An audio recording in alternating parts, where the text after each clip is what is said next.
Welcome back, AFA, to the Big Read 2025. Today is Monday, April 14th, and we're continuing with the story of David and Goliath. According to our reading chart, we are picking up the story at 1 Samuel chapter 17, verse 32. So if you'll just turn there in your Bible.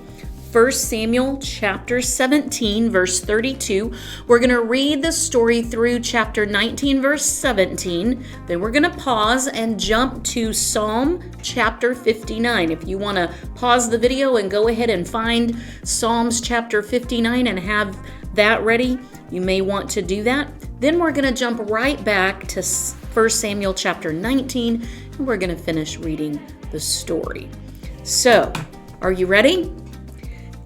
We left the story yesterday where David has gone out to take the basket that his dad asked him to take to his brothers. He has found out that there is this great Philistine, Goliath of Gath, who has laid down a challenge. But so far, not a single Israelite was willing to step forward and challenge and answer Goliath's challenge.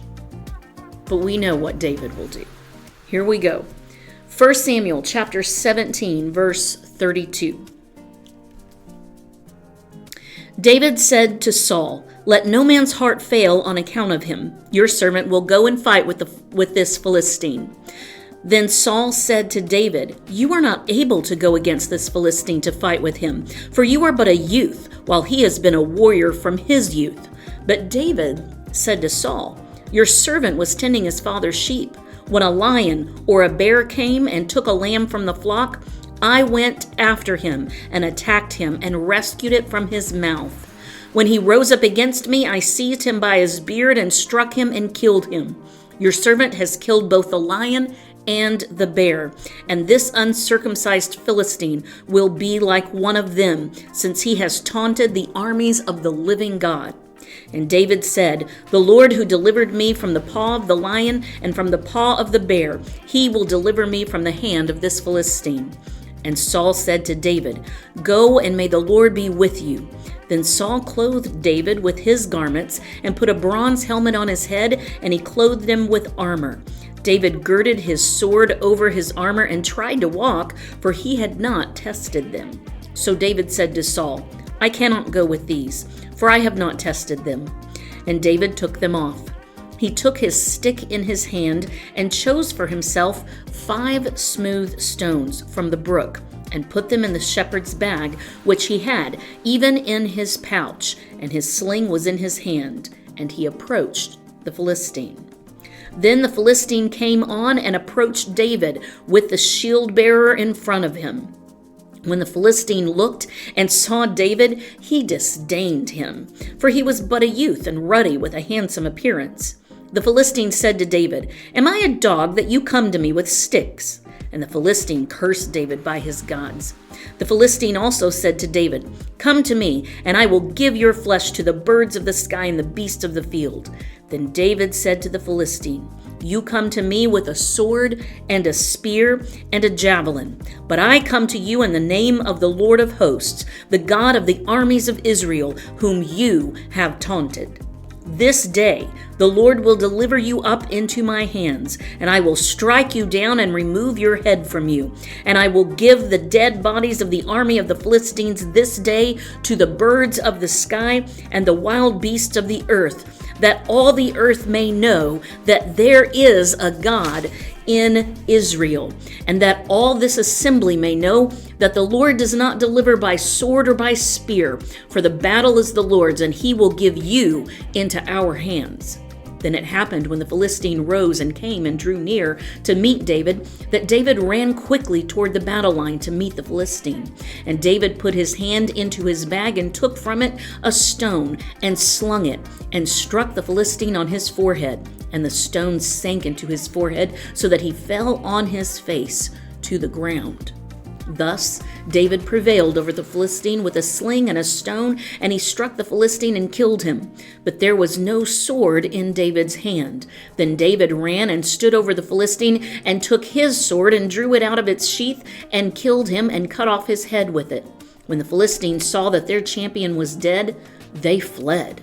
The men of Israel and Judah arose and shouted and pursued the Philistines as far as the valley and to the gates of Ekron.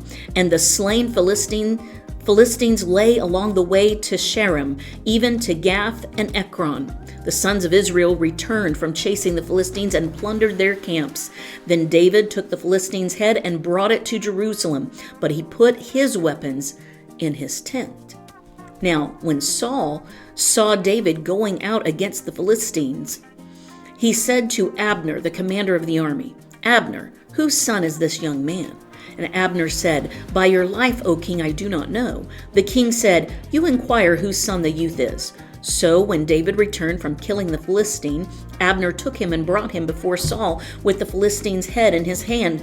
Saul said to him, "Whose son are you, young man?" And David answered, "I am the son of your servant Jesse, the Bethlehemite." Chapter 18. Now it came about, when he had finished speaking to Saul, that the soul of Jonathan was knit to the soul of David, and Jonathan loved him as himself.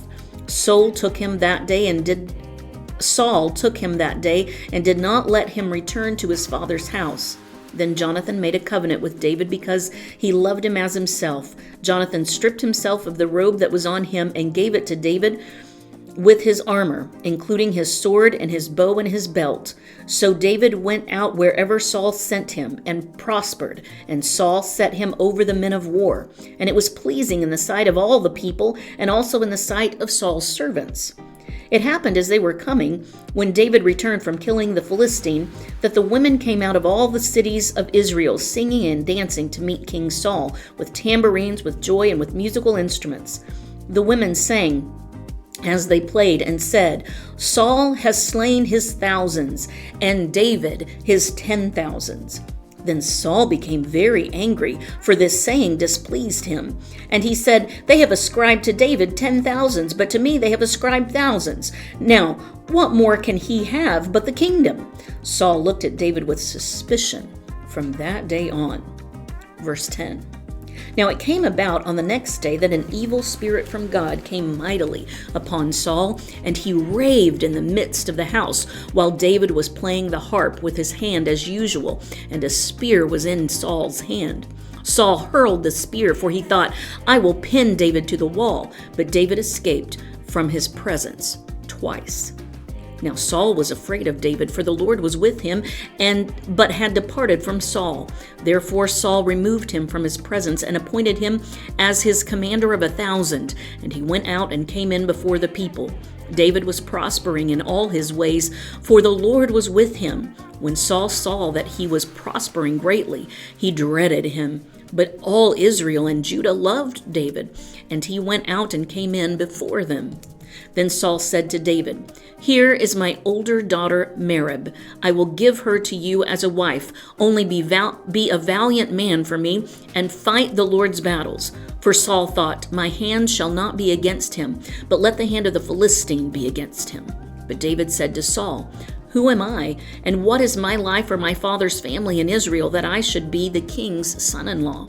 So it came about at the time when Merab, Saul's daughter, should have been given to David, that she was given to Adriel, the Meholathite, for a wife. Verse 20. Now Michal, Saul's daughter, loved David. When they told Saul, the thing was agreeable to him. Saul thought, "I will give her to him, that she may become a snare to him, and that the hand of the Philistines may be against him." Therefore Saul said to David, "For a second time, you may be my son-in-law today. May you be my son-in-law today." Then Saul commanded his servants, "Speak to David secretly, saying, 'Behold, the king delights in you, and all his servants love you. Now therefore become the king's son-in-law.'" So Saul's servants spoke these words to David. But David said, "Is it trivial in your sight to become the king's son-in-law, since I am a poor man and lightly esteemed?" The servants of Saul reported to him according to these words which David spoke. Saul then said, "Thus you shall say to David, 'The king does not desire any dowry except 100 foreskins of the Philistines, to take vengeance on the king's enemies.'" Now Saul planned to make David fall by the hand of the Philistines. When his servants told David these words, it pleased David to become the king's son-in-law. Before the days had expired, David rose up and went, he and his men, and struck down 200 men among the Philistines. Then David brought their foreskins and gave them in full number to the king, that he might become the king's son-in-law. So Saul gave him Michal, his daughter, for a wife. When Saul saw and knew that the Lord was with David and that Michal, Saul's daughter, loved him, then Saul was even more afraid of David. Thus Saul was David's enemy continually. Then the commanders of the Philistines went out to battle, and it happened as often as they went out that David behaved himself more wisely than all the servants of Saul, so his name was highly esteemed. Chapter 19. Now Saul told Jonathan his son and all his servants to put David to death.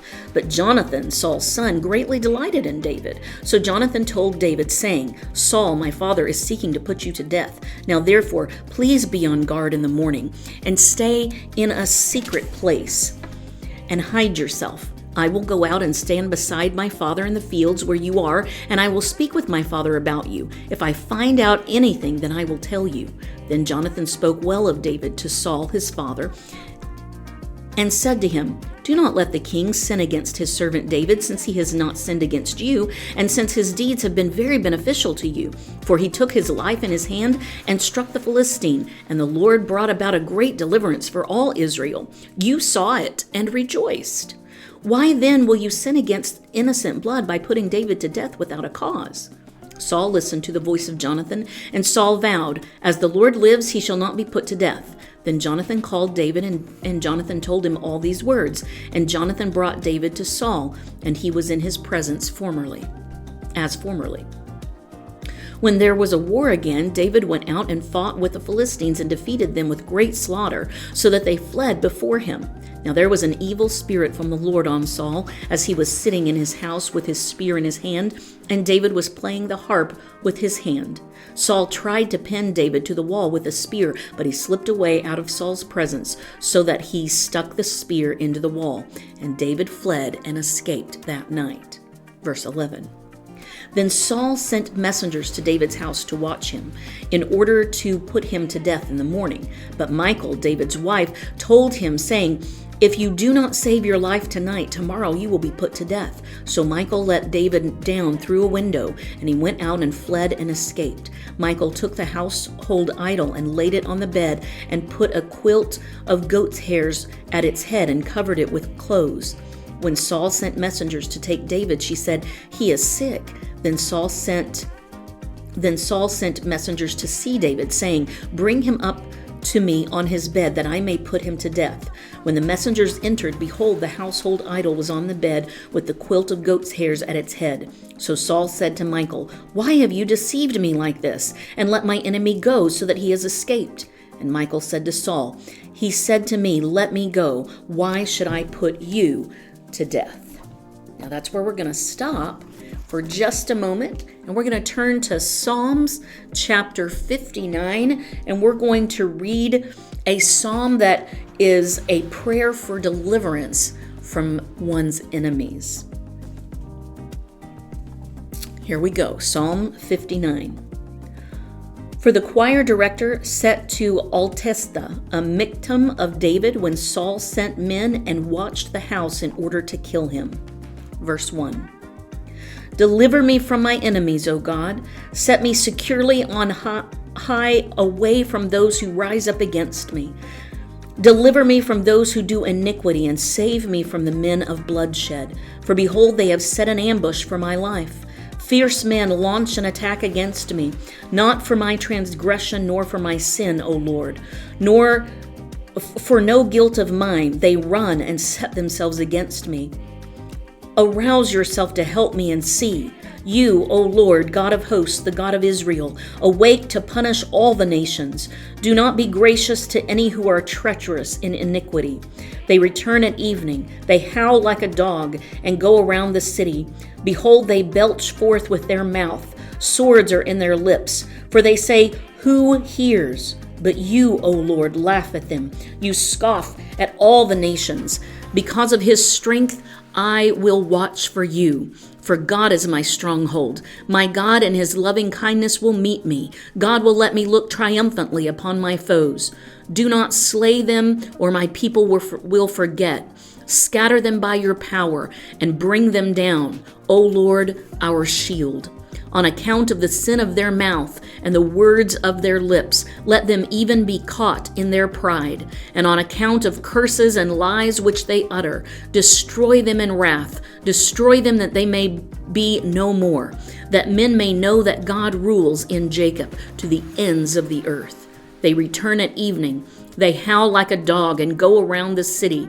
They wander about for food and growl if they are not satisfied. But as for me, I shall sing of your strength. Yes, I shall joyfully sing of your loving kindness in the morning. For you have been my stronghold and a refuge in the day of my distress. O my strength, I will sing praise to you, for God is my stronghold, the God who shows me loving kindness. We see David's prayer there for strength against his enemy. Now let's go back and finish 1 Samuel chapter 19, and we're starting in verse 18. Now David fled and escaped and came to Samuel at Ramah and told him all that Saul had done to him. And he and Samuel went and stayed in Naioth. It was told Saul, saying, Behold, David is at Naioth in Ramah. Then Saul sent messengers to take David, but when they saw the company of the prophets prophesying with Samuel standing and presiding over them, and the Spirit of God came upon the messengers of Saul, and they also prophesied. When it was told Saul, he sent other messengers, and they prophesied. So Saul sent messengers again the third time, and they also prophesied. Then he himself went to Ramah and came as far as the large well that is in Secu. And he asked and said, Where are Samuel and David? And someone said, Behold, they are at Naioth in Ramah. He proceeded there to Naioth in Ramah, and the Spirit of God came upon him also, so that he went along prophesying continually until he came to Naioth in Ramah. He also stripped off his clothes, and he too prophesied before Samuel, and lay down naked all that day and all that night. Therefore they say, Is Saul also among the prophets? That is the story for today. We see that David stood up and in faith fought the enemies of Israel, showing that there is a God in Israel. Unfortunately, his fame for fighting Goliath brought out Saul's great jealousy. And now David has another enemy. But David knows to whom he must speak. And he asks the Lord for help.